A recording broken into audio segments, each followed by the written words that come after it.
We know now that in the early years of the 20th century, this world was being watched by intelligences greater than man's, and yet as mortal as his own. We know now that as human beings busied themselves about their various concerns, they were scrutinized and studied perhaps almost as narrowly as a man with a microscope might scrutinize the transient creatures that swarm and multiply in a drop of water. With infinite complacence, people went to and fro over the earth about their little affairs, serene in the assurance of their dominion over this small, spinning fragment of solar driftwood, which by chance or by design, man has inherited out of the dark mystery of time and space. Yet across an immense ethereal gulf, minds that are to our minds as ours are to the beasts in the jungle, intellects vast, cool, and unsympathetic, regarded this earth with envious eyes, and slowly and surely drew their plans against us. So began a science fiction bestseller published more than 75 years ago, H.G. Wells's War of the Worlds. It was written and read as harmless entertainment. Science fiction was just becoming popular. Fairy tales for adults. And yet that world of science fiction is all around us right now, less fictional with every passing day. The evidence is here. Our planet is indeed being visited by intelligences greater than man's. They travel in spaceships, in flying saucers. People all around the world are seeing these craft. The Italians call them dischi volanti, the French soucoupe volant, the Russians letayushchi targelki. In America, we call them UFOs. There are literally thousands of police and pilot reports of UFOs, and over 900 landing trace cases have been documented. Cases where soil chemistry has changed. Swirled circles that testify to tremendous centrifugal force where something massive landed. But what? The military spokesmen of the great powers are suspiciously silent. Only one thing is certain. No earthly power has built aircraft that execute right-angled turns at supersonic speeds. And such craft are consistently seen and photographed tracking our test planes and space vehicles. Where do these alien craft come from? And what are their powers? And why are they visiting us? Are they perhaps reminding us that we are part of a vast cosmic connection, that we have links, even kinship, with worlds beyond Earth? Or are they, as more and more people believe, trying to tell us that the knowledge we need to survive, to grow, is right here on planet Earth, hidden in our science and in our past? Our planet is in crisis, and some say all this has happened before, a long, long time ago, to that mysterious, fabled land, the lost continent of Atlantis. In the 4th century BC, Plato in his dialogues vividly described an island continent beyond the Pillars of Hercules called Atlantis. Ancient Mesopotamian tablets refer to a land destroyed by the Great Flood. The Book of Genesis, the Koran, Mayan legends, the Epic of Gilgamesh, all speak of this once flourishing civilization, whose science, it is said, surpassed ours at the moment of its destruction. What became of Atlantis? According to the records of Egyptian priests, in one cataclysmic day and night, the entire continent sank into the depths of the ocean. Russian physicist Immanuel Velikovsky has suggested that Atlantis became the lost continent after a shift in the Earth's axis.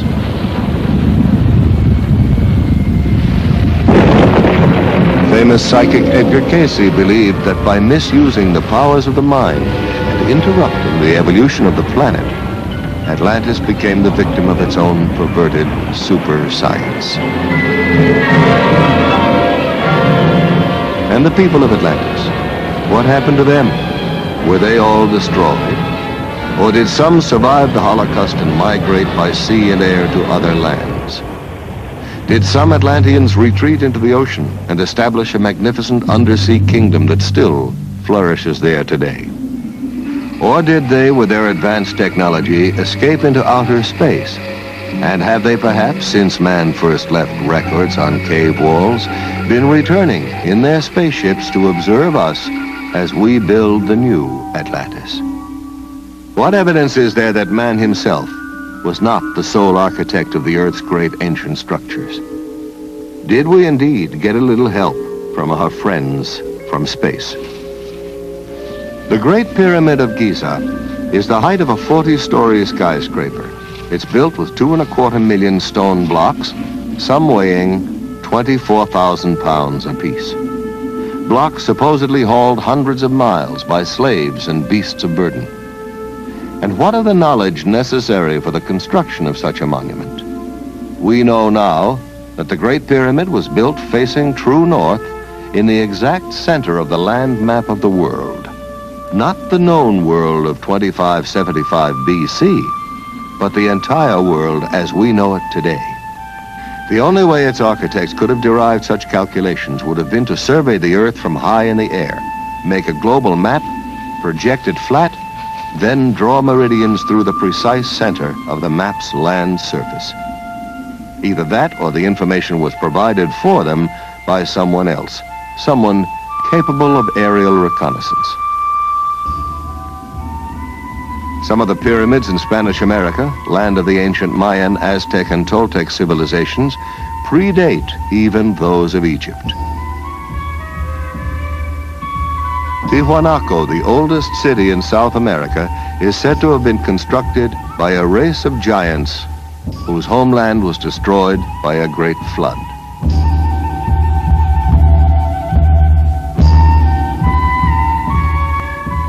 Archaeologists have discovered amazing similarities in architecture and artifacts in Egypt and at Tiwanaku.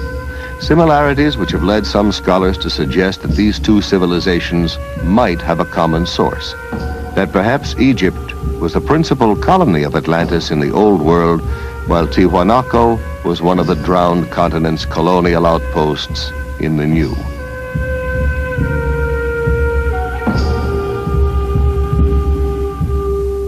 The sacred books and folklore of widely separated lands all tell of days when gods visited this planet wrapped in clouds or conveyed by fiery chariots.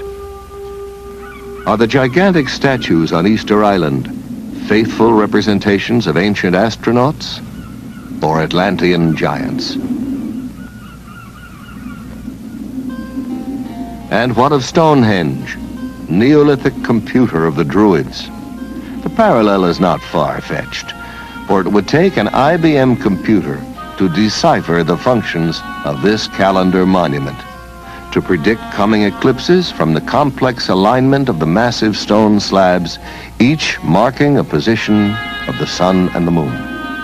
And more astonishing, the inner measurements of Stonehenge in England and the dimensions of the Great Pyramid in Egypt both indicate the precise number of days in a solar year, which seems to suggest that the architects of these distant structures had access to the same information, perhaps even worked from a master set of blueprints. The question is, why?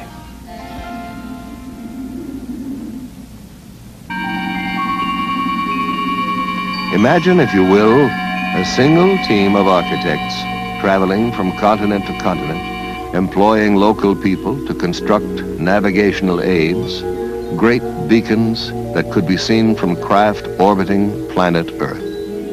Beacons still operational today. Certainly the most permanent evidence that advanced civilizations have been visiting this planet since ancient times may be seen in these time-defying monuments, a world apart. But Let us consider what is happening in our skies today. It was exactly 8:05 p.m. when Air Defense Command received word that a mysterious light was hovering low on the horizon just northeast of Rapid City, South Dakota. Radar operators at Ellsworth Air Force Base shifted their attention to the northeast quadrant of the sky and immediately picked up an unidentified target. Air traffic control quickly contacted an F-84 patrolling in the west, asked for an interception, and vectored the jet toward the UFO. A moment later, the jet's radar picked up the unidentified return and locked on. The plane was just 3 miles from its target when the light suddenly moved away with a fantastic burst of speed. The pursuit lasted for 120 miles, but the jet could not gain on the object. Finally, the pilot abandoned the chase. At ground control, the fascinated radar men watched the unknown object change direction and trailed the jet back to the airfield. The evidence is overwhelming that planet Earth is being visited by intelligently controlled extraterrestrial vehicles. In other words, some UFOs are somebody else's spacecraft. There are no good arguments against UFO reality if we consult the evidence. Stanton T. Friedman, nuclear physicist and lecturer, has been consulting the evidence on UFOs for over 15 years. One of the most extraordinary cases he has studied recently was that of Charles Hickson and Calvin Parker, two shipyard workers from Pascagoula, Mississippi, who claimed that while fishing on the bank of the Pascagoula River, a strange craft emitting a bluish light descended and hovered just above the oyster flat 30 feet away from them. Hickson later described how three silvery creatures floated out of the craft, grabbed him, and floated him aboard. There was some kind of zipping sound, and when I turned around in this area out here, about more than 50 feet out there, there was some kind of craft, you know. It looked like it's going to come right onto the ground. But it came on down and hovered about a foot and a half or 2 feet off of the ground. But we didn't know what to do, you know. The river behind us and that out there not knowing what it was. So, and then before we had time to really do anything, it seemed like an opening appeared. Toward the end, it was, you know, toward us. And the blue light, it had blue flashing lights as it was, you know, approaching the ground, but then they went out. And when the opening appeared, some source of light came from the inside. It was just almost blinding. Some UFO reports are hard even for governments to dismiss, especially when there are photographs to support the witnesses. At approximately 15 minutes to 10 Monday evening, several citizens from the East Los Angeles area phoned our station and stated that they were observing what they thought was an unidentified flying object. After receiving several of these phone calls, Officer Weinkoop and I were dispatched into the East Los Angeles area to investigate these possible sightings. We observed the object traveling in a southwesterly direction and gave pursuit of the object. While in pursuit, I was passenger officer and I was broadcasting a pursuit to my division watch commander, Sergeant Tegron of Hollenbeck Division, LAPD. During the pursuit, I managed to take one photograph. This photograph negative was booked into police property using this report and this divisional record number. The spacecraft was oval shaped on top and underneath, like a large pancake blown up in the middle. It did not have any dome like many of them have reported to have had, and it seemed to be about 200 feet in diameter and about 30 feet high. One of the best photographic sequences on record was taken of a UFO over Trindade Island off the coast of Brazil. Military and civilian observers on the Brazilian training ship Almirante Saldanha saw this metallic craft nearly 150 feet long moving in over the sea to circle the island. The professional photographer aboard the ship grabbed his camera and took these photographs, which were officially released to the world by Juscelino Kubitschek, then president of Brazil, as authentic UFO pictures. Evidence of UFO activity over water mounts steadily. Jacques Cousteau has reportedly investigated UFO sightings over South America's Lake Titicaca. Thor Heyerdahl saw strange glowing masses underwater during his famous Kon-Tiki voyage. And there are literally hundreds of reports from marine scientists and ship's crews of mysterious undersea craft. What is the connection between UFOs and water? Are extraterrestrials using the oceans of our world as highly developed bases for successive space expeditions? Or are these craft, as some people believe, piloted by descendants of Atlantean survivors who sought refuge long ago under the sea? What evidence is there to support this speculation? We now have the means to explore our ocean floors, and divers have located vast stretches of what appear to be the paving stones of giants, stones as huge as the blocks that built the pyramids, crisscrossing the ocean bed in mid-Atlantic. Archaeologists have found the walkways and pillars of an ancient sunken temple off the coast of Bimini in the Bahamas. Are these undersea structures traces of one of the cities of Atlantis? Consider the mysterious triangle-shaped area in the Caribbean Sea that extends from the edge of the Gulf Stream about 150 miles east of Fort Lauderdale, Florida, to 40 degrees west latitude in the mid-Atlantic. Known in olden times as the Sargasso Sea, this area is a graveyard of the unexplained. It's a place where strange things happen to compasses. Strange things happen to time. Down through the centuries, this watery graveyard has claimed Spanish galleons, windjammers, steamships, supertankers, pleasure yachts, and aircraft.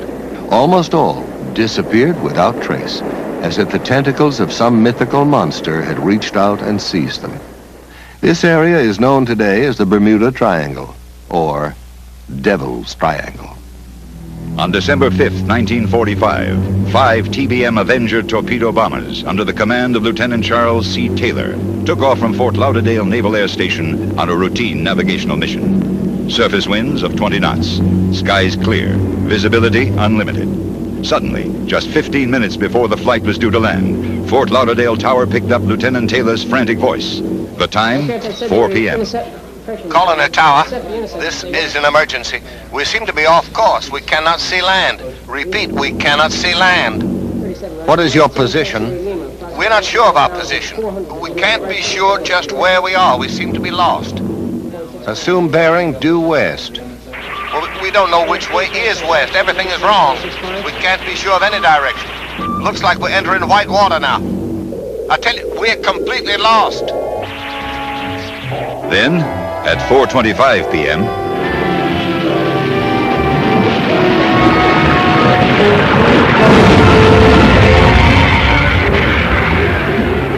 we're completely lost. And then, silence forever. Immediately, the Navy dispatched a Martin PBM Mariner flying boat, a huge craft with electronic tracking gear, with enough fuel to remain airborne for 24 hours. Aboard, a crew of 13. By 7:04 p.m., the Mariner 2 was missing. In 3 short hours, the Triangle had literally swallowed up 6 planes and 27 trained men.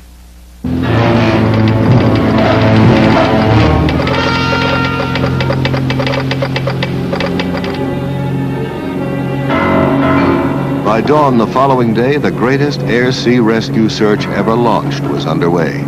242 aircraft and 18 ships scoured the area known as the Devil's Triangle, but not a trace was found. Not an oil slick, not a piece of wreckage, not a life raft. Nothing.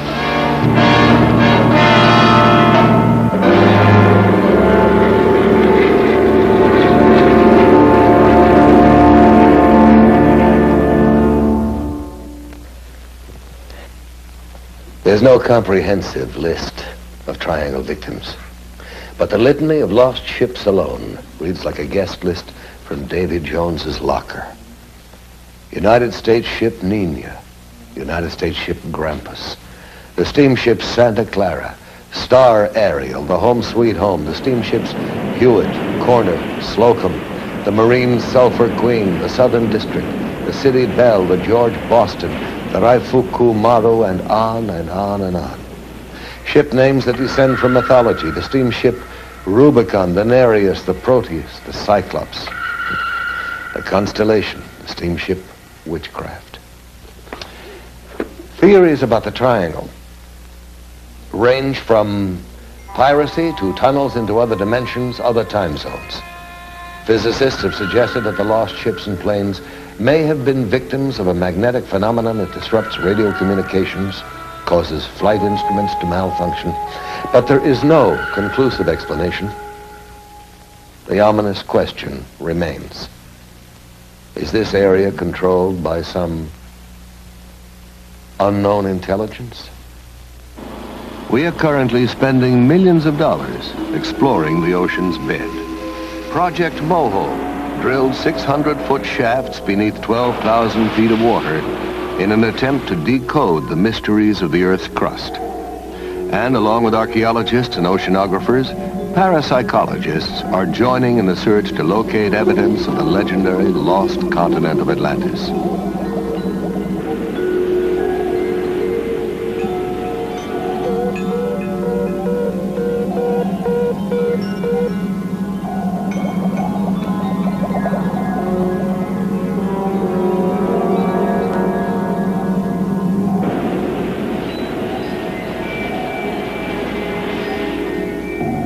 Myths from every country tell of gods and mermaids rising up out of the ocean. What if mythology is really condensed history, and the tales of these enchanted sea creatures are in fact eyewitness reports? What if the whale that snatched Jonah from the raging sea was actually an underwater craft?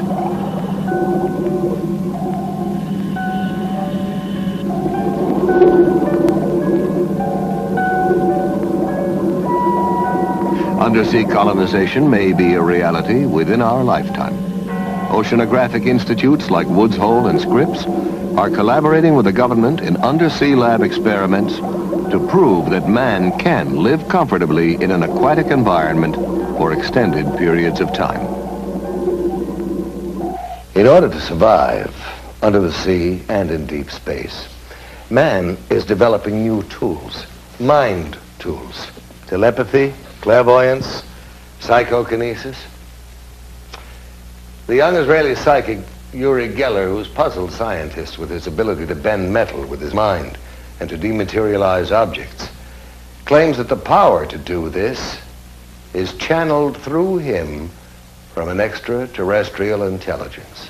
Well, if Geller is right, we all have a lot of new thinking to do. Meanwhile, the governments of both Russia and America are quietly sponsoring psychic research. Both countries have seriously considered using telepathy, the direct transference of thought from one mind to another, as a means of communicating with submarines and spaceships. Another country where ESP research is being carried out with the utmost objectivity is Czechoslovakia.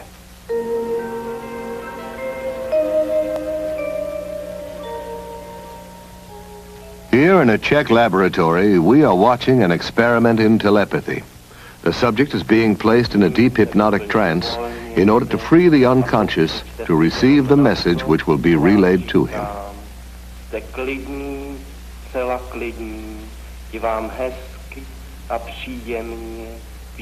First, the subject is placed in a deep hypnotic trance.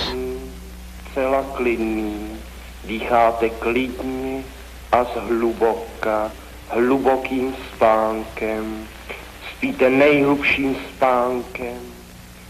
In this experiment, it is essential that there be no outside interference, that the subject's mind be clear to receive the mental message that will be flashed to him. Now the experimenter, previously unknown to the sleeping subject, selects at random an envelope which contains the name of a spice, pepper. He tastes it, and then mentally tries to convey the actual taste of the spice to the hypnotized subject. Now the scientist is saying to him, what I taste, you also will taste. What is it? And the reply comes almost immediately, pepper. Ano,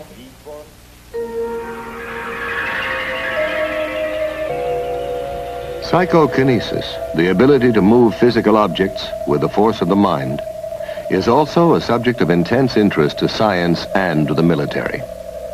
Here in Leningrad, under strictest test conditions, talented sensitive Nina Kulagina makes the magnetic needle of a compass rotate by sheer mind energy.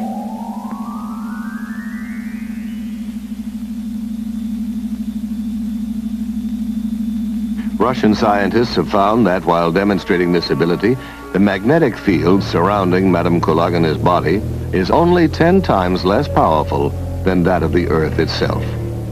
Using this same energy, Madame Kulagina can also make non-magnetic objects like these matchsticks shielded under glass creep toward her across the table.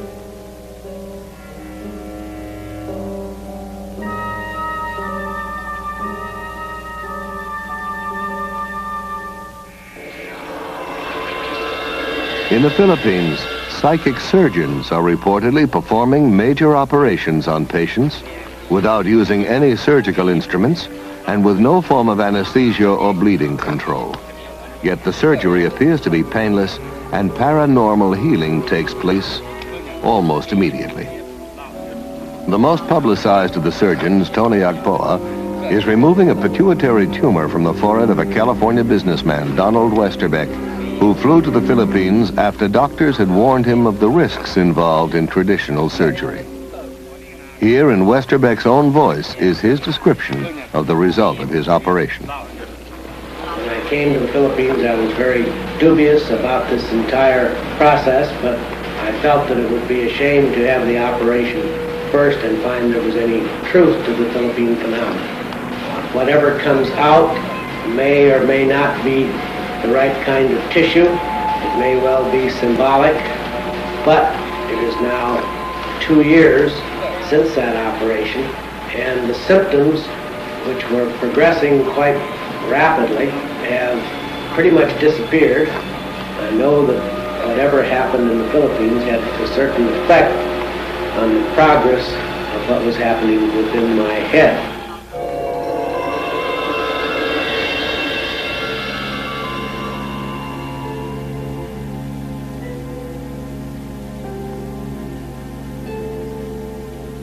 You're here for psychic healing.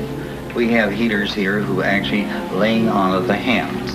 Now, whatever your ailment will be affected. In some cases sooner, in some cases a little bit later. You'll be subject to psychic healing. You'll also be subject to psychic readings. They'll help us determine what your particular problem happens to be. The healers have this energy that flows through them, imparting a psychic energy. And this energy will flow to whatever part of the body. I think that most people that really get into healing professions feel like they have some kind of healing ability. They may not know what it is, but I think they get into healing because they're kind of led into it. I mean, physicians, nurses, even chiropractors and others. Have you been doing any heat treatment or infrared or? This observer is a licensed physician, an MD, one of the first to inquire into this unusual method of healing to see what it has to offer to his profession. Oh, absolutely. Absolutely. No, there's no known physical cause for rheumatoid arthritis, and not really for the other kind, osteoarthritis either. Our usual procedure is to take psychic readings. This is a group of gifted sensitives who possess the extraordinary ability to diagnose a patient's illness by a method known as body scanning. They record their estimate of the possible illness by picking up vibrations directly from the sick person or by holding something belonging to her.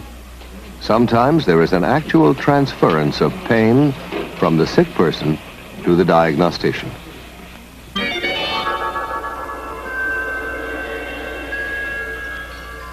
The idea of an energy field or an aura surrounding the human body goes back many centuries.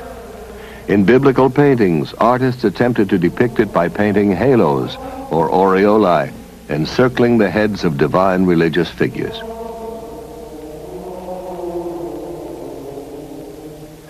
Rather more recently, this NASA picture shows Apollo 12 astronaut Pete Conrad on the moon with a bluish glow around him.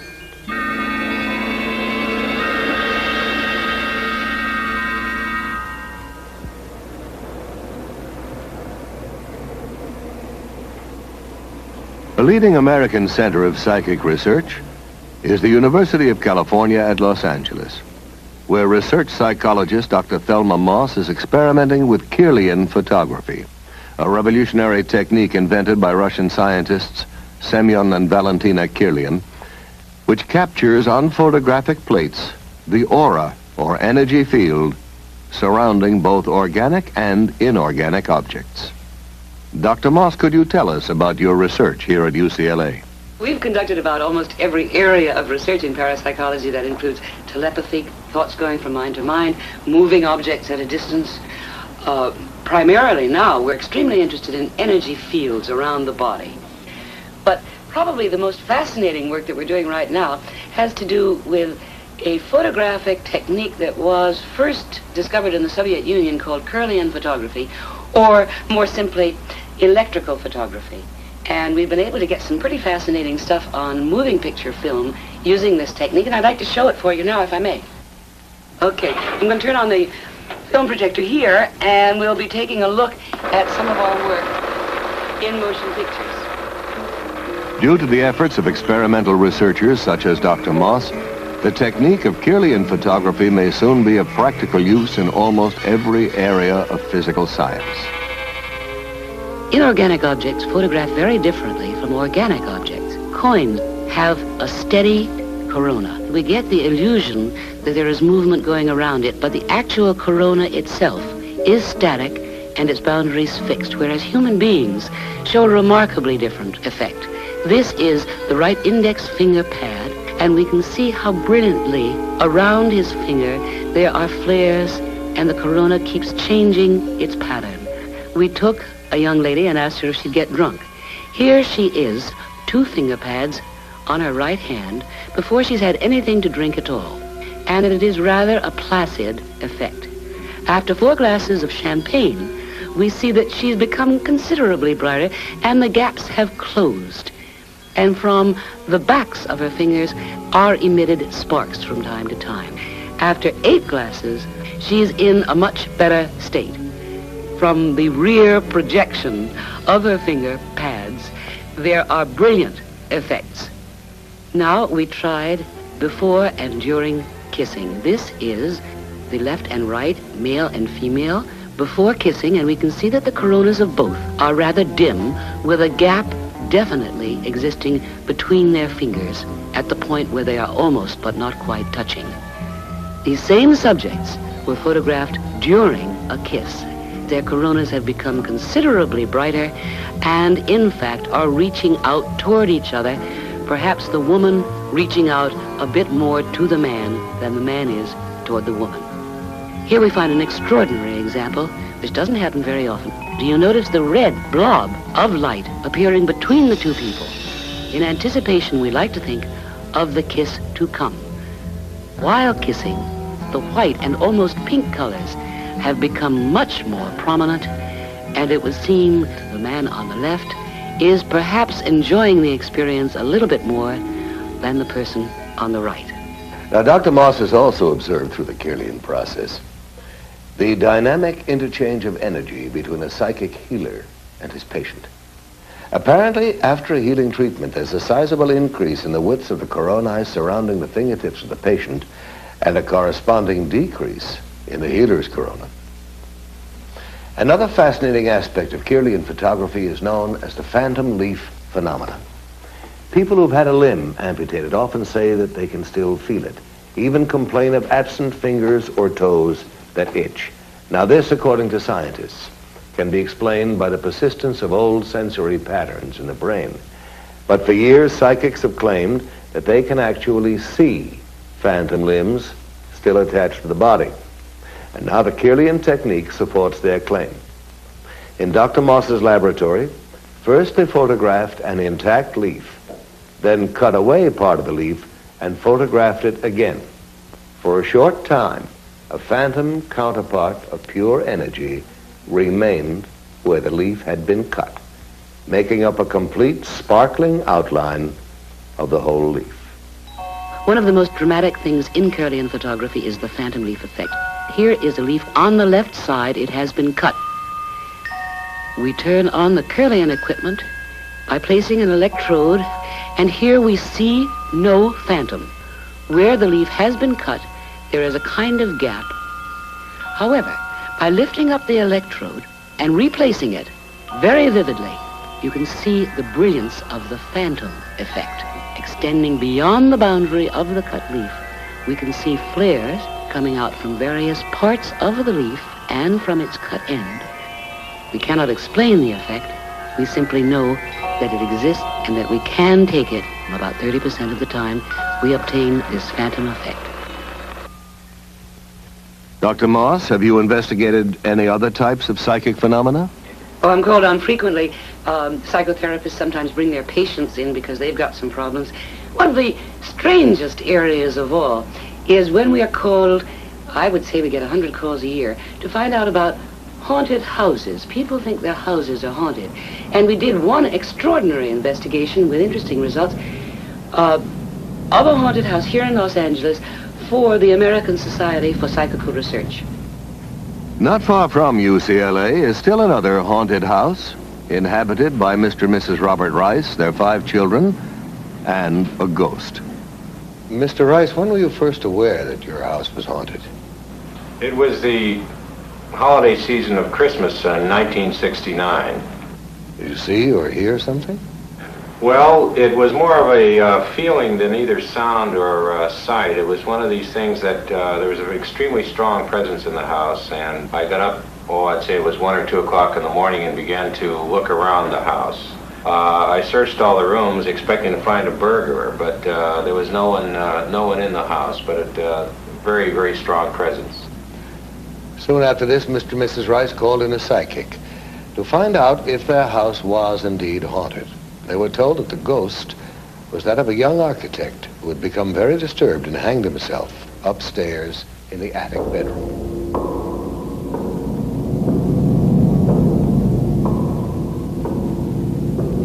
Well, I was working in my studio downstairs. I'm a painter, and this individual had become such a familiar part of our family after a number of years that I more or less tried to communicate with him on working in this painting. I saw a man about 5'7", very thin, dark complected, wearing a white shirt rolled up to the sleeves, open collared dress shirt, dark pants, and black shoes. There was an immediate effect of the painting taking shape. It was almost as if it were directed, although I didn't move my hand. It's not really a painting of him as he looks, it's more of a feeling of his personality. The California Society for Psychical Research came to the Rice's house to investigate the case.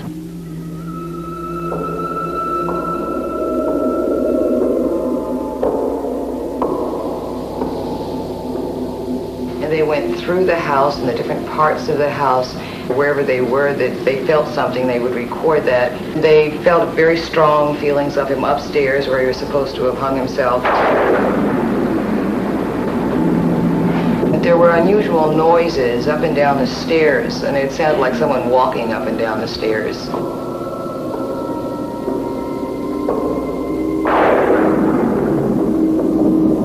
They also saw him in the same light and described him in the same manner that we had seen him.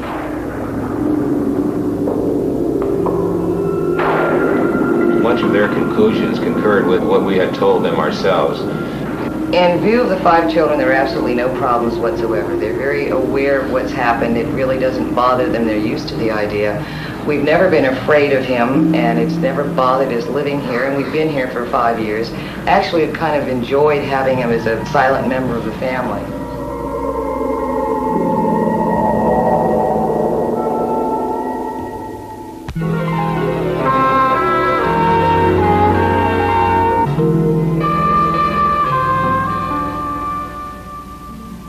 I am Lucretia Black, and I am a witch.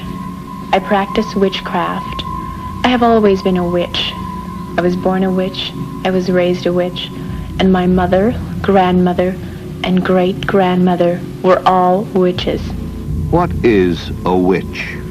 It's a psychic female who can project her energies and invade other people's subconscious minds, forcing them to do things they would not normally do.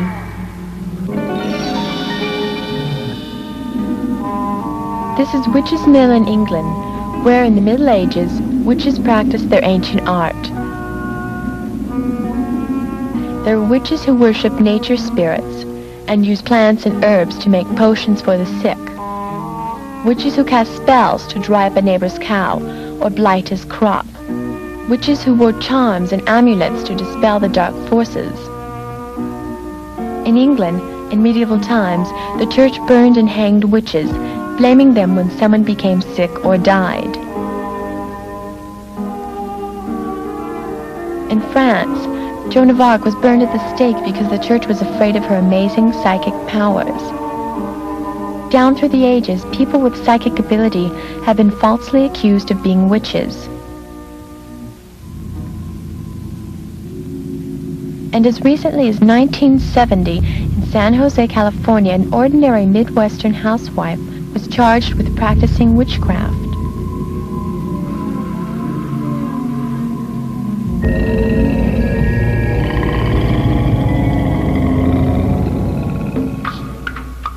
For years, we have seen people lying on beds of nails or walking on sword blades, and we've thought it was magic or fakery.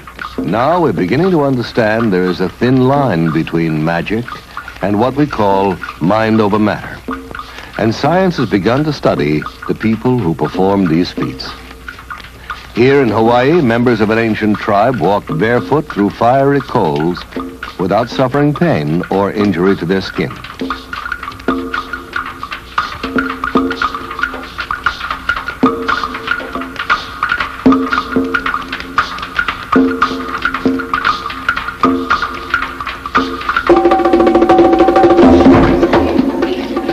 All around the world, highly specialized rituals are performed that tug at the deepest unreasoning levels of the human mind.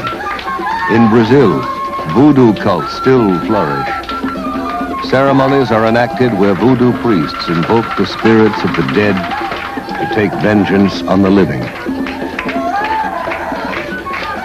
Animal sacrifices, chanting, beating drums incite the crowd to near hysteria.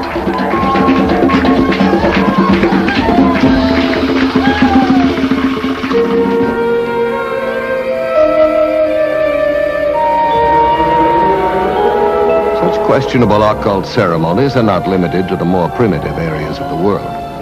In San Francisco, as in other American cities, Satan is alive and well. And to prove it, here, with the full cooperation of the men and women involved, is an actual celebration of the Black Mass. In nomine Dei nostri, Satanas Luciferi excelsi. In the name of Satan, the ruler of earth, King of the world, open wide the gates of hell and come forth to greet me as your brother and friend. Grant me the indulgences of which I speak, for I live as the beasts of the field, rejoicing in the fleshly life. I favor the just and I curse the rotten. By all the gods of the pit, I command that these things of which I speak shall come to pass. Blessed are the strong, for they shall possess the earth. Cursed are the weak, for they shall inherit the yoke. Blessed are the bold, for they shall be masters of the world. Cursed are the righteously humble, for they shall be trodden under cloven hoofs. Command for action! Command for action! Hail Satan! Hail Satan! Hail Satan!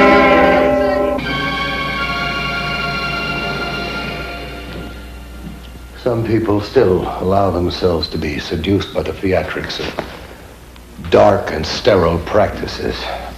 But most of us are reaching out to a new, exciting future.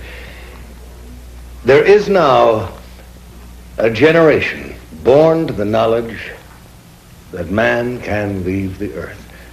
A generation prepared, even eager, for contact from beyond earth.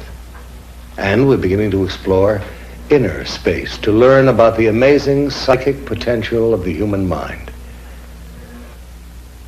Where then do UFOs fit into our newly expanding awareness of the paranormal? Perhaps investigative reporter Ralph Blum, author of Beyond Earth, a book about man's contact with UFOs, could answer that question for us. Mr. Blum, what do you think about the UFOs? I think we have to consider them as an example of Murphy's Law. Murphy's Law says that if something can possibly happen, it will. There doesn't seem to be much doubt that UFOs are happening, that they are real physical objects occupying both physical space and time. But the data also implies that UFOs may not actually fly here over vast, enormous distances, but simply materialize here, function as physical craft while in our atmosphere, and then dematerialize. I've interviewed Air Force pilots whose mission was to acquire UFO footage, men who've tracked and photographed UFOs and then just watched them vanish. Professor J.H. Bruning of the University of Mississippi has pointed out how closely a UFO experience resembles a psychic event. In both instances, something that, according to the rigid rules of science, shouldn't be there, appears and violates the known laws of space and time and gravity. Ghosts and UFOs seem to have a lot in common.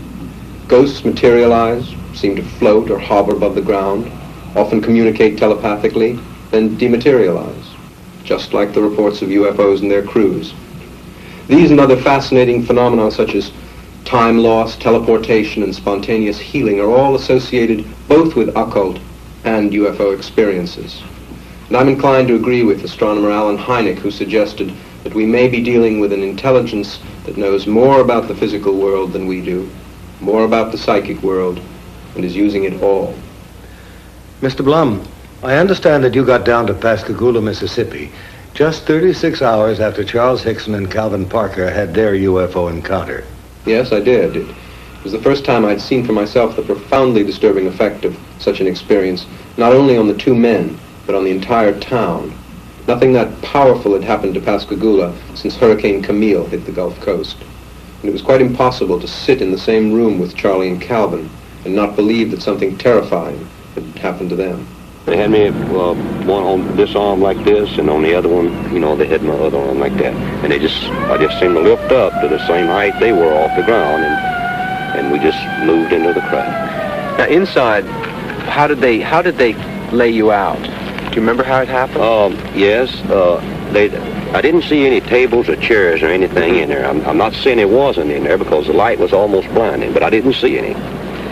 And when they carried me inside, they seemed to just lean me back, you know. And this eye, well, I keep referring to it as an eye, it moved up in front of me about this close. Mm-hmm. And it started right at my eyes, looking me right in the eye. Uh-huh. And it hesitated there for a few seconds, and it just started moving over my entire body. When they brought me from the craft, they put along this area here, and they didn't drop me, you know, they just released me back to the ground. And I fell. I don't know why my legs were weak. I don't know why it was the fright or what it was, but I fell onto the ground. And that's when I seen Calvin. He's standing right over here in this area, and he was standing facing the river with his arms outstretched like that, just like he was staring at something. A man in Missouri gave a paper on 546 landing cases from 34 countries. These all involve traces, that is, where some marks were left after the UFO took off. One place where this happened was on the Johnson Farm in Delphos, Kansas, November 2nd, 1971. The strange marks in the middle there are a ring of soil affected by a UFO. There are a whole host of tests run on the ring. It's clear that something strange happened to the soil as far down as 14 inches deep. To give you an example of what happens to soil, the soil on the left was from that ring, obviously different in color and texture, and I might say from laboratory tests also different in composition from the normal soil on the right. As long as UFOs remain in the air and perform impossible acrobatics, we can all enjoy arguments about who is hallucinating. And the military can tell the anxious citizens you did not see a flying saucer. That was Venus, or swamp gas, or migrating geese, or whatever. But all that changes when a UFO lands and aliens disembark. One of the most amazing and agonizing of such experiences involved a couple named Betty and Barney Hill. While driving through the White Mountains of New Hampshire in 1961, the Hills lost several hours on the road. Unable to account for the missing hours and plagued by recurring dreams, they finally sought psychiatric help. While under time regression hypnosis, both Barney and Betty Hill relived being taken aboard a strange, glowing craft manned by beings not of this earth. While aboard, they were given an extensive medical examination and told that they would not remember what had happened to them. This is a model of one of the UFO occupants as described by Betty Hill under hypnosis. They were under 5 feet tall, with grayish skin, and communicated by some sort of thought transmission. In contrast, the creatures that floated toward Charles Hickson appeared to have been servo mechanisms or robots. The pointed spike ears prompted astronaut Brigadier General James McDivitt to suggest that they were probably some kind of advanced radar device. Another version of what they look like, this is a drawing made by an artist, a composite based on hundreds of eyewitness reports. And obviously most landings don't get reported. This character's about 4.5 feet tall or so, 2 arms, 2 legs, a head and a body, slightly different facial features, obviously not like any of our friends down here on Earth.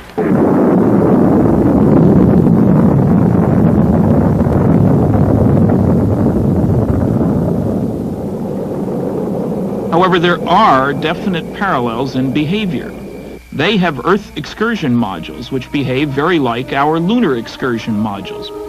Take our Apollo program. We have strange-looking flying craft carried on board a launch vehicle. They hover out in the boondocks on the moon, land, a couple of humanoid-looking creatures climb out, wander around, pick up rock samples, play games, then re-enter their craft, lift off, disturbing the soil behind them, rendezvous with the mothership, and zip off toward another planetary body. The same sequence, in fact, that have been observed here by UFO witnesses. One of our pioneer astronauts was Brigadier General James McDivitt. In 1965, General McDivitt spent 4 days in outer space as command pilot of Gemini 4. General McDivitt, have you ever seen a UFO? Yes.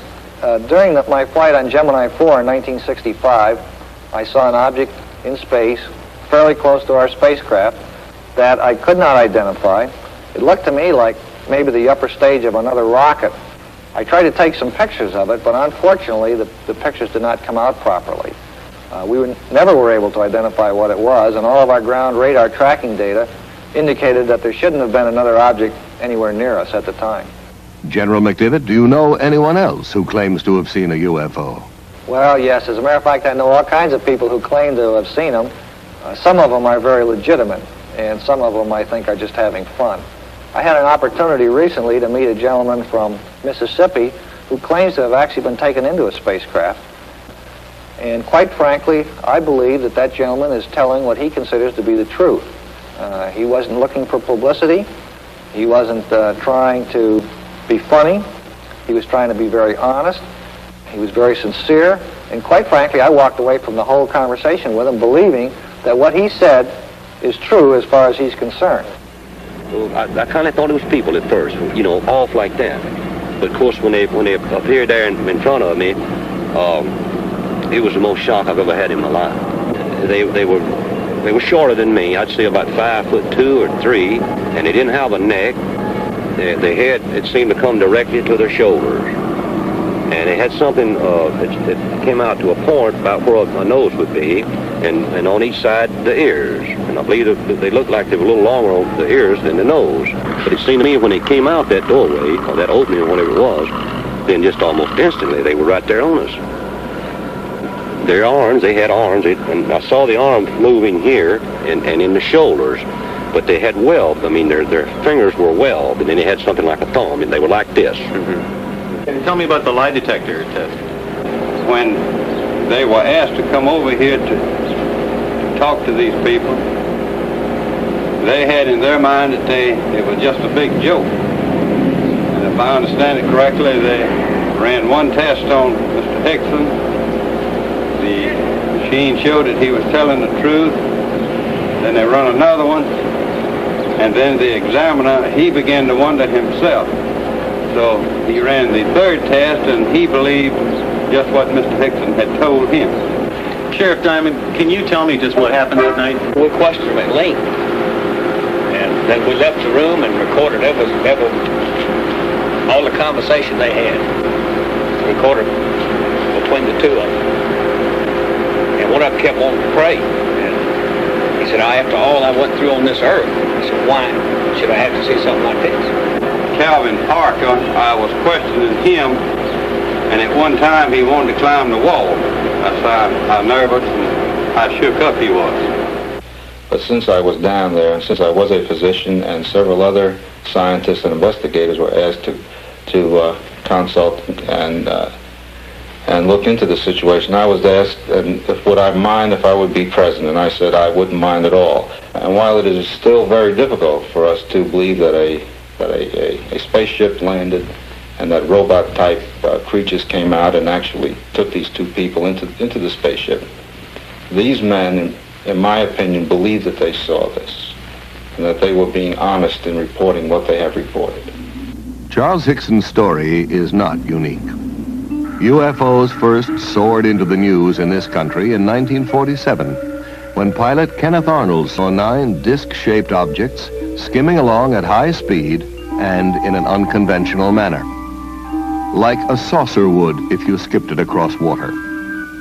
A newspaperman who interviewed Arnold coined the term flying saucer, and over a quarter century of sky watching began. For 28 years, these metallic disc-shaped craft, tens of meters in diameter, have been seen around the world, from Paris to Papua to Pascagoula. Although science has failed to supply a generally accepted explanation of UFOs, the subject has been investigated by the United States Congress. In 1968, Congressman J. Edward Roush of Indiana chaired the House Committee on Sciences and Astronautics Symposium on UFOs. Congressman, do you believe UFOs are somebody else's spacecraft? Well, I hesitate in answering the question only because of this. I don't know, but my imagination tells me that perhaps, just perhaps, there is something that would permit a man to travel faster than light. Perhaps there is something that would permit an intelligent form of life from another planet revolving around another star to make that long trip.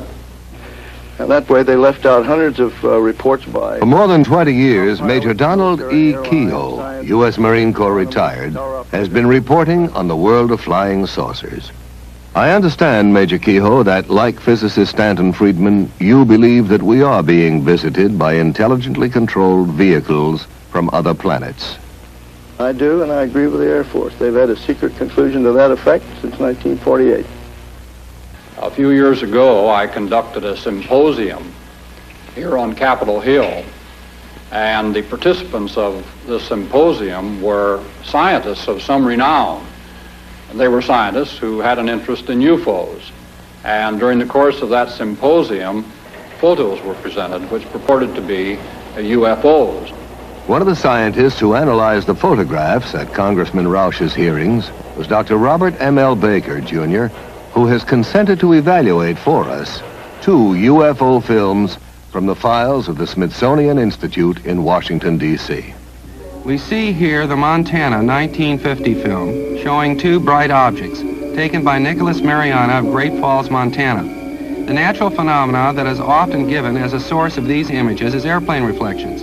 Airplanes, unless moving at unrealistically high speeds, would have to be so close to the observer as to be identified as airplanes in order for them to portray the kind of motion seen on the film. I don't concede these images to be airplanes, airplane reflections, comets, or other well-understood natural phenomena. We don't know whether these are sophisticated weapons. Everyone denies that they are. Our own country denies that they are sophisticated weapons of this country. This film was taken in 1952 by Delbert Newhouse, a Navy photographer, near Tremonton, Utah. He estimated that there were approximately a dozen metallic objects shaped like 2 saucers, one inverted on top of the other. The official explanation was that the objects were a flock of soaring gulls. But Dr. Baker had this to say. Birds, such as gulls, simply don't make the kinds of accelerated turns at high speeds that were measured on the film. There also exists some meteorological data that would indicate that there were no updrafts that could have allowed the birds to maintain flight for long periods by simply spiraling. It would be seem more likely to me that it is some natural phenomena or even possibly something from outer space. There is, however, another theory.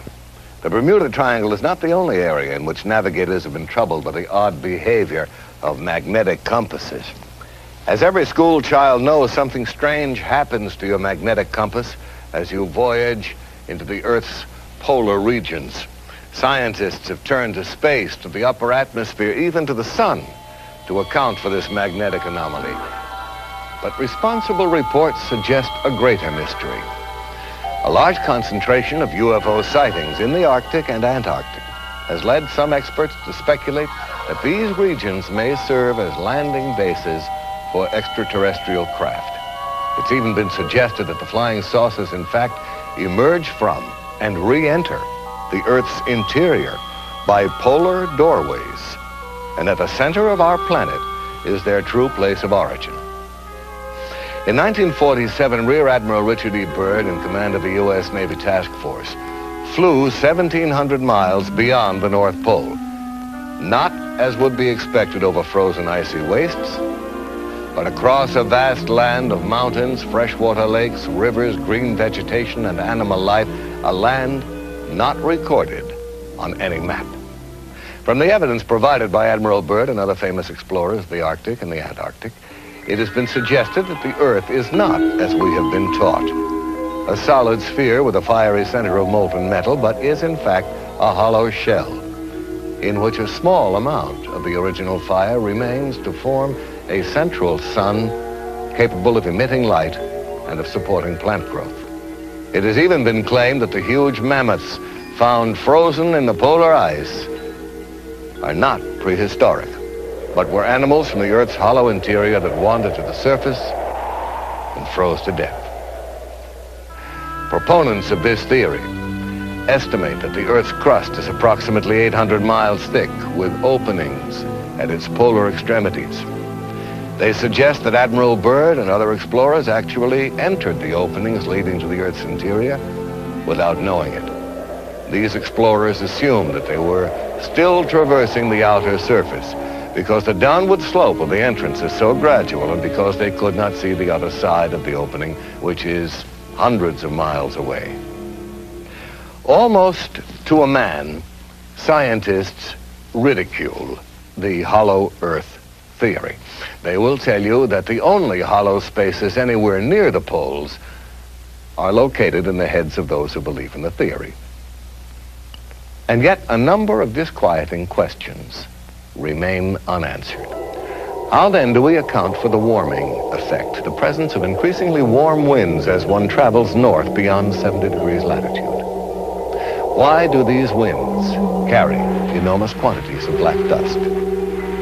Why does colored pollen stain the snow red, green, and yellow over thousands of square miles of the Arctic? Why are all icebergs composed of fresh water? And why do explorers find tropical seeds and plants and even trees floating in the fresh water off these icebergs? Where do all these things come from?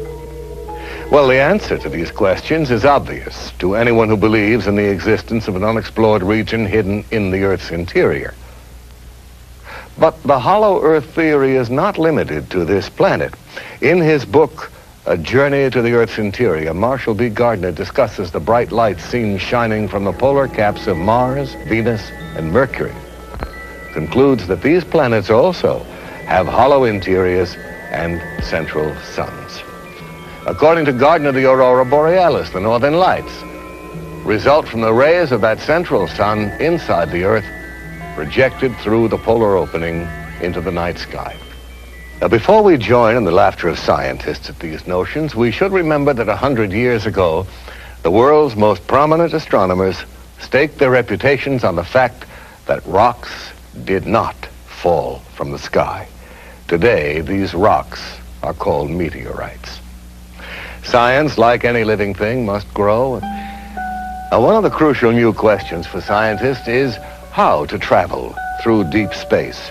Are there cosmic arteries, openings maybe in the fabric of the space-time continuum? In the past, man ascribed immortality to the stars. But now we know that, like ourselves, stars are born, grow old, and eventually die. At the end of their lifetime, stars only a little heavier than our sun suddenly blaze up in a supernova explosion, becoming giant galactic flares that collapse into white dwarfs and then eventually burn out to become black dwarfs, each about the size of the Earth. If the star is somewhat heavier, it will collapse to a much smaller and far more compressed neutron star about 10 miles in diameter. But what happens to stars at least 3 times the size of our sun? Those which do not reach a quiet old age as a neutron or dwarf star. Scientists believe that the collapse of these enormous stars is so powerful that once it begins, nothing can ever stop it. They continue to shrink until the gravitational field surrounding them is so strong it becomes completely closed off from the rest of space. Nothing that enters this region can ever escape, not even light. And so these stars become invisible black holes in the fabric of space. Stars that have blinked out and died, yet are still there, exercising a devastating effect on every particle of matter that enters their gravitational fields. Where gravity is so intense, it warps space, imprisons light, halts time. Astronomers are now speculating about the possibilities of huge rotating black holes in which the tremendous distortion of time and space is so extreme as to generate a passageway to another world. A future astronaut plunging down a rotating black hole could perhaps never return or communicate again with our world. But he might emerge in a different time, a different corner of the universe, or perhaps even a different universe. And it's not so unlikely that an advanced technological civilization could have overcome the hazards of black hole travel, harnessed their power to voyage through time as well as through space. In his stunning book, The Cosmic Connection, astronomer Carl Sagan imagines for us a federation of societies in the galaxy that have established a black hole rapid transit system in which a vehicle is rapidly routed through an interlaced network of black holes to that black hole nearest to its destination.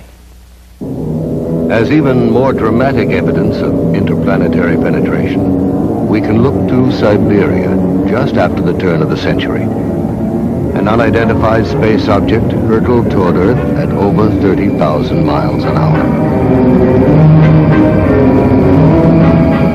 Trailing streams of fire, it broke into our atmosphere, and then came the explosion.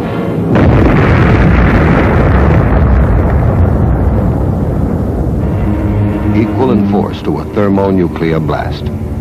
A huge mushroom of fire and smoke, an explosion like none recorded on Earth before that left traces of radioactivity and felled trees within a 40-mile radius. And yet there was no sign of a crater. On January 7, 1948, officials at Godman Air Force Base near Fort Knox, Kentucky, observed a strange object passing over them at high speed. Minutes later, at 2:30 p.m., a squadron of P-51 fighters approaching from the south was asked by the Godman Tower to investigate the UFO. Captain Thomas Mantell, the squadron leader, left the formation and began to climb. At 2:45, Mantell notified the tower he was at 15,000 feet. There's something in sight above and ahead of me. Some kind of a huge metal object, but it's not a plane. I'm going to 20,000 feet. At 3:15, Mantell radioed again. It's now directly ahead of me and moving at about my speed. I'm trying to close for a better look. That was Captain Mantell's last transmission. All further attempts to reach him failed. Less than an hour later, searchers found the plane. Mantell was dead. His shattered watch had stopped at 3:18. Does our military have in its possession the twisted metal remains of crashed UFOs, the charred bodies of space crewmen?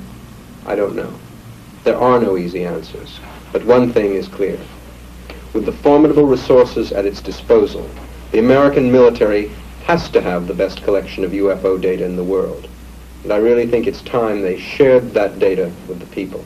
I must say I have some sympathy for the military, especially the Air Force, whose province is, after all, the wild blue yonder. What do you do when something unknown is penetrating your airspace and you can't cope with it? The bureaucratic solution seems to be, when in doubt, classify. But I also have real sympathy with the people who are the victims of this policy, people whose lives will never be the same because they had the courage to report what they saw. I admit some people have been seeing some pretty strange things lately. One of the strangest and most bizarre is the appearance of huge hairy creatures that walk upright on two legs and are frequently sighted in areas where UFO activity has been reported. Somewhere in these dense forests lurks something for whose origin and existence science can offer no earthly explanation.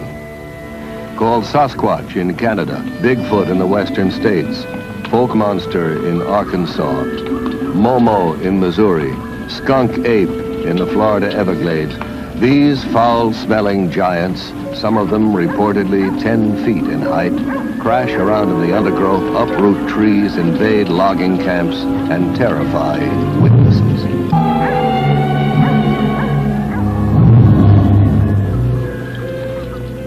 What are these creatures? Where do they come from? How did they get here? Recently, an astonishing number of Bigfoot reports have coincided with UFO sightings and landings. Are the UFOs dropping these creatures here to see if they can live on our Earth? And why has no one found any bones or the remains of one of them? Do these giants, as psychic Peter Herkus claims, decompose into powder when they die? Or are they perhaps picked up again by the UFOs to be examined in alien laboratories?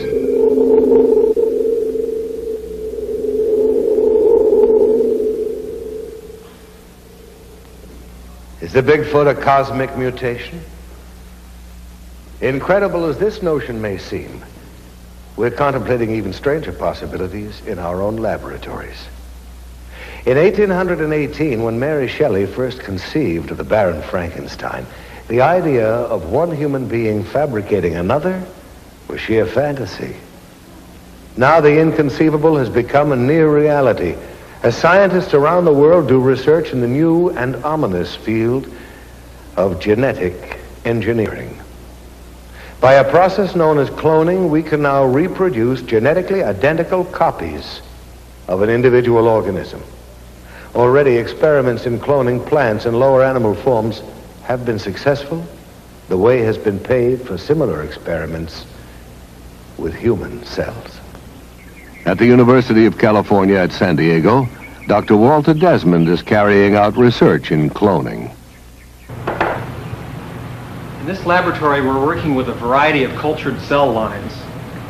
These are cells originating from various tissues in the body, which can grow essentially forever in culture vessels. The material from which we start, the animal tissue, is made up of a number of different kinds of cells. Since we are often interested in studying only one cell type, it is desirable to have cultures which come from a single cell. We would expect then all cells in such a culture to be identical. This is accomplished by cloning, putting a very small number, even one cell, in a culture dish and allowing the individual cells to grow. Colonies of cells arising where there was originally only one can be isolated and studied with the assurance that all of these cells are of identical origin. There is still some question whether cells of higher animals have this potential. At the University of Indiana, Dr. Janice Brothers has been doing extensive work on the development of lower animal forms, such as salamanders, from a single parental source. Thus, the new specimen salamander grows up to be essentially an identical twin, a generation removed, of the single parent. Axolotls are a type of salamander which come from Lake Yacamoco in Mexico. The axolotl is useful to scientists because many mutations have been described in this animal. The development of each characteristic of the body is controlled by genes. A change in a gene is called a mutation. Some of the mutations that have been found in the axolotl affect the development of the eye, heart, legs, skeletal system, and the pigment. The golden and white axolotls are animals which have pigment mutations.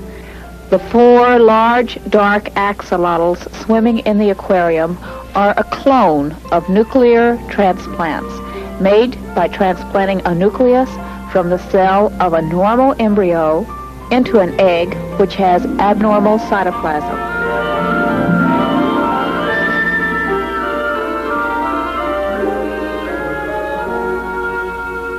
First, man thought that only man possessed communication systems. Then we made friends with the dolphin. And now plants take their place among the communicating life forms of this planet. Since 1969, Marcel Vogel, a senior research chemist at IBM, has been actively engaged in the study of man-plant communication. Vogel believes not only that plants respond to our thoughts, but that they are supersensitive instruments for measuring our emotions. Working with green, broad-leaved houseplants like this philodendron, Vogel wraps a copper wire around the plant and attaches a small stainless steel electrode to the plant leaf. The wire is then hooked up to an amplifier and polygraph recorder, and he is ready to establish a stable baseline, a sort of plant heartbeat on the graph. One of the earliest experiments that we did was the threat of attack. With the help of his assistant, Chuck Mignosa, Vogel will now attempt to project thoughts of attack and then monitor the plant's response. So what I'd like to have you do, Chuck, is to build a strong thought form of an attack. Chuck, think a strong thought of attack and then commit the act on the plant. Any shift of the needle on the graph is regarded by Vogel as a response from the plant. When the needle jumps wildly, it is the electrical equivalent of a human scream.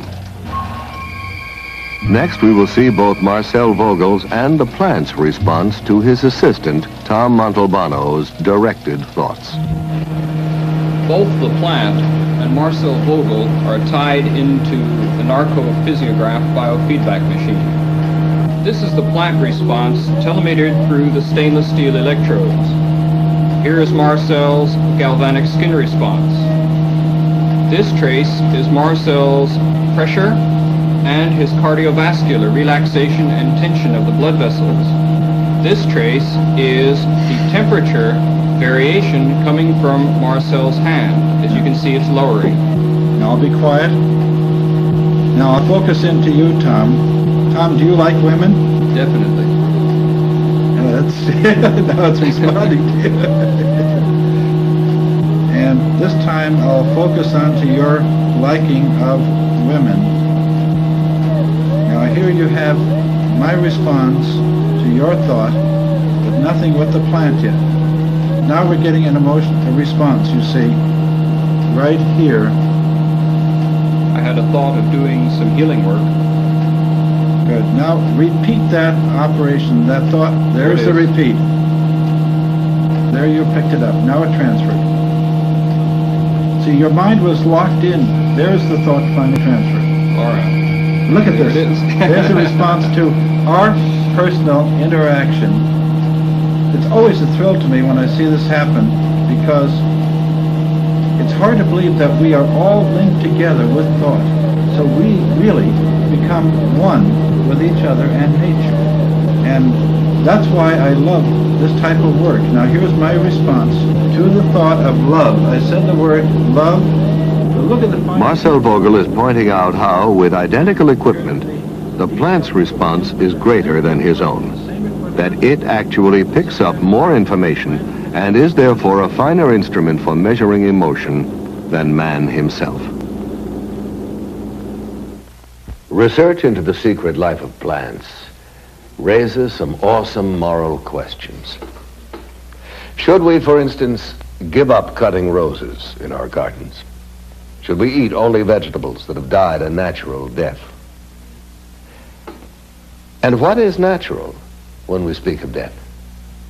The human race has come a long way since Faust sold his soul to the devil.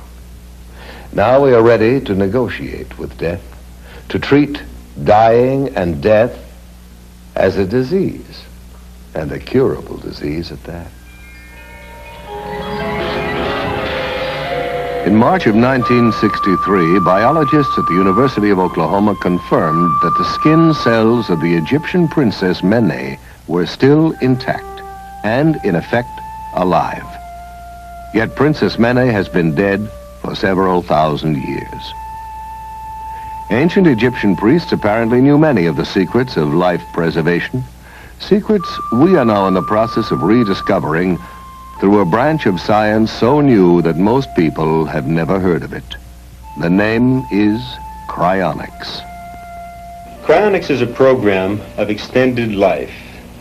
Because of the tremendous gap between the research laboratory and the general practitioner's office, it appears it is no longer appropriate to bury or cremate an individual simply because he is suffering from a terminal disease and has suffered a cardiac arrest. In fact, there is much more we can do utilizing the newest developments and breakthroughs in the science of cryobiology. In fact, cryonics regards dying and death as a disease, most serious indeed, but not necessarily incurable. How do you cure a patient of death? Well, under ideal conditions, a patient would be in a hospital, and just seconds after cessation of heartbeat, death certificate would be signed, constituting legal death. Immediately, the patient's body temperature must be reduced to 0 degrees centigrade just as soon as possible. This is accomplished by usually placing the patient in a cold bath solution and rapidly reducing the body temperature. The purpose is that we are trying to reduce the metabolism. We are trying to slow down the dying process as rapidly as we can. Preparing the body for the second phase of cryonic suspension, which is perfusion, where the body is actually brought down to temperatures all the way down to 300 degrees below zero. This process of perfusion consists of replacing the blood in the body with a biological antifreeze that protects the cells from these very, very low temperatures. Once the patient has gone through the perfusion process, they are placed in a temporary environment of dry ice until a capsule has been prepared, a cryogenic storage vessel made out of stainless steel that will contain the patient's body and also provide the low temperature refrigerant. In this case, we're using liquid nitrogen, which has a temperature of minus 320 degrees Fahrenheit. At this temperature, for all practical purposes, time ceased to exist. We are not in the business or interested at all in freezing dead bodies and trying to bring them back to life. In fact, what we are doing is we are slowing down by utilizing low temperature biology. We are slowing down and stopping the dying process just as soon as it legally becomes possible. The churches are very much in agreement with the objective of extending and saving precious life. Here we have a young lady who was placed in cryonic suspension, and actually the church not only agreed with the procedures, but actually provided a Monsignor to come down and bless the capsule in the hope that indeed that this woman could be saved. How did you become interested in this research, Mr. Nelson? Well, as a child, I was fascinated with the phenomena of hibernation, how animals could survive long, foodless, cold winters. Most recently, we had a real example of a human being, a young man by the name of Armando Sacaros, who wanted to escape from Cuba. And he conceived of the idea of stowing away in the wheel well of a high-flying jet. He didn't realize that the ordeal that he was about to encounter was the situation where the altitude at 39,000 feet does not have enough oxygen to sustain life, or that the outside temperature was minus 40 degrees, and that the wheel well is not a pressurized compartment. Any one of these factors could have and should have taken his life. 8 hours later, when the plane landed in Madrid, Spain, young Armando fell out onto the pavement, frozen, no heartbeat, and to the astonishment of everyone, about an hour later, they detected a faint heartbeat, and several days later, he was nearly recovered, and 56 days later, he left the hospital well. Scientists from around the world came and examined the young man, marveled at what he did could not be done by their present understanding, and the ultimate conclusion was that Armando Sacaros was indeed the first artificially induced case of human hibernation. In the past several years, NASA has been allocated millions of dollars for hibernation research as a possible aid to space travel. Now, personally, I think it would be a very brave man who would agree first to be frozen alive and then sent out in a rocket to Mars. Is it possible, in fact, Mr. Nelson, for people to be cryonically suspended while they are still clinically alive? Not legally in this country today, in my opinion. We often have requests from patients, terminal patients, who are suffering terribly from cancer or other diseases, and who would like to have their bodies chronically suspended as soon before they suffer the final stages of death and the agony and so on. However, it is not possible because of the legal definition of death. The process cannot be started until cessation of heartbeat. But it definitely would be to their advantage biologically, medically, and I hope someday that we will be able to actually apply these procedures to patients when they are in a terminal condition, if that's what they desire. To some people, this is one of the most gruesome, I might even say chilling, developments of the biological revolution. But not, I think, as threatening or as mind-stretching in its implications for the future as is cloning. I recall reading a French essayist who suggested that when man is on the verge of creating life, God will return. He will smile wryly and announce, "Closing time, gentlemen, please." No, not long ago, the concept of growing a whole organism from one cell asexually in a laboratory would have seemed impossible. But already scientists are contemplating the cloning of human life. Dr. Richard Siegel, professor of genetics at UCLA, has agreed to discuss some of the ethical, the social, and even the political implications of science interfering with evolution. Dr. Siegel, is it likely, in your opinion, that cloned man will become a reality in the near future?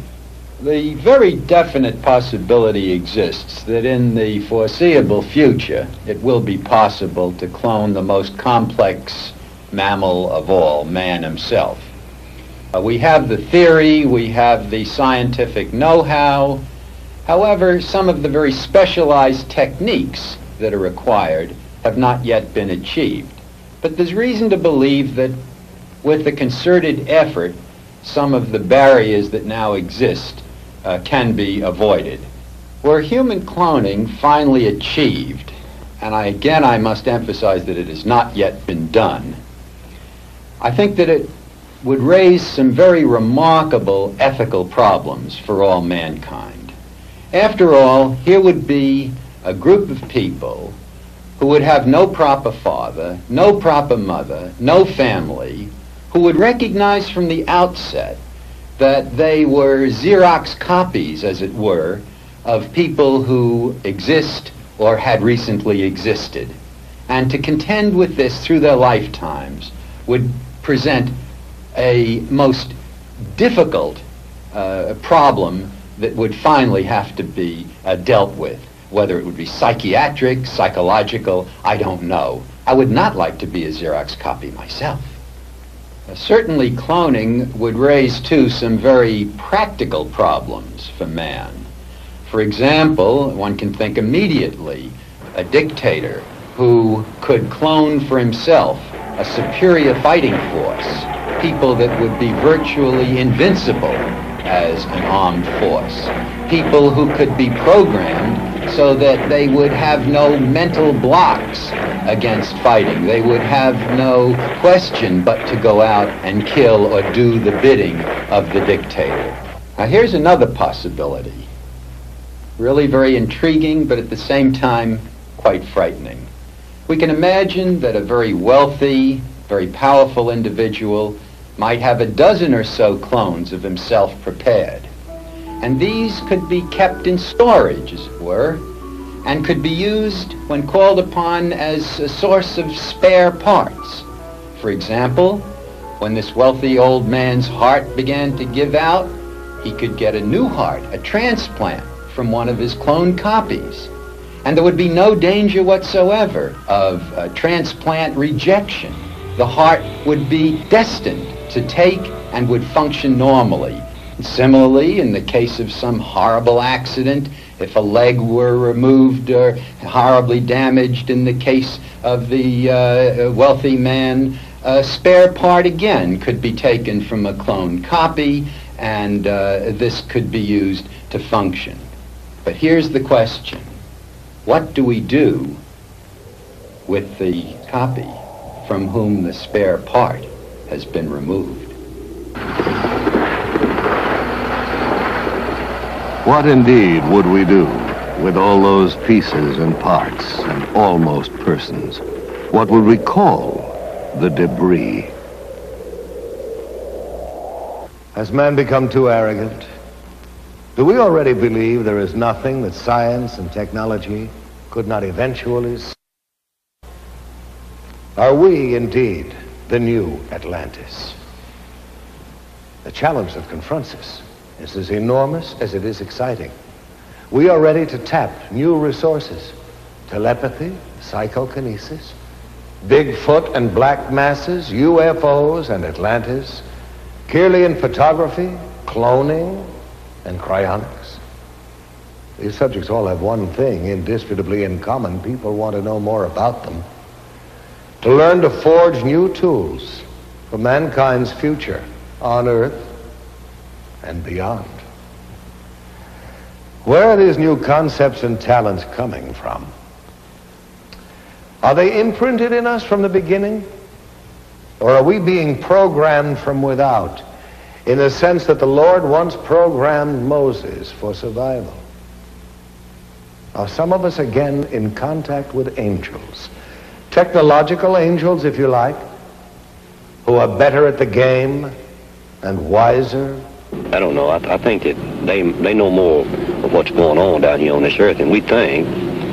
And I don't know, they might have been, you might say, looking for somebody that could, you might say, hold up under the strain and convince people that there is another world and there's some kind of life on that world. They. Who are they? Well, we're living in a troubled time. So perhaps the most pleasing theory is that they are from planet Earth itself, from far in the future, when we have at last learned to travel backward in time. I like that. Because if that theory is correct, if they are our own descendants, if they are from the future, why then it means we made it. We survived.